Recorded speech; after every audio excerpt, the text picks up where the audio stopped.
সীমারেখার বাইরে চলে যাচ্ছে ইসরায়েলি বাহিনীর বর্বরতা। গাজার নুসেইরাত আশ্রয় কেন্দ্রে ইসরায়েলি আগ্রাসনে কমপক্ষে ২০ জনের মৃত্যু হয়েছে। নিহতদের মধ্যে ৬ জন শিশু ও ৫ জন নারী রয়েছেন বলে জানায় ফিলিস্তিনি গণমাধ্যম ওয়াফা।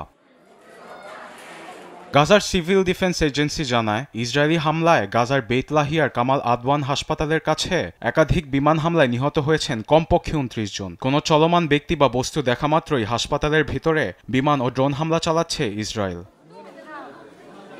কামাল আদওয়ান হাসপাতালের উপর হামলার সত্যতা নিশ্চিত করেছেন বিশ্ব স্বাস্থ্য সংস্থার প্রতিনিধি ডক্টর রিক পিপারকর্ন। যদিও হাসপাতালে হামলার অভিযোগকে অস্বীকার করেছে ইসরায়েল। হামলা করার আগে হাসপাতাল খালি করতে কোনো সতর্কবার্তা জারি করেনি ইসরায়েলি বাহিনী, জানিয়েছে বিশ্ব স্বাস্থ্য সংস্থা।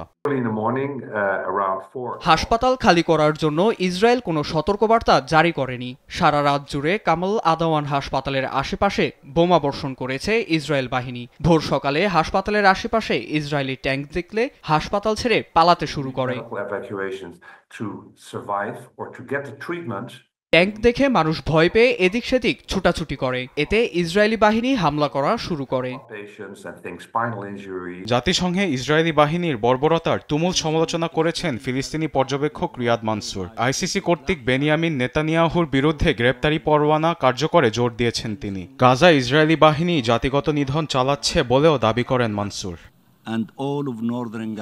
দিন দুপুরে গাজার বেত লাহিয়া ও উত্তরাঞ্চলগুলোতে জাতিগত নিধনের মিশন চালাচ্ছে ইসরায়েল। এই মুহূর্তে তারা গাজার বাস্তুচ্যুত মানুষের উপর বোমা বর্ষণ করছে, আর পুরো দুনিয়া সেটি তাকিয়ে তাকিয়ে দেখছে।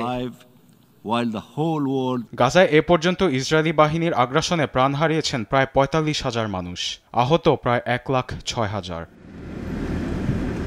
আরবেদ আফসার, নিউজ ডেস্ক, দেশ টিভি।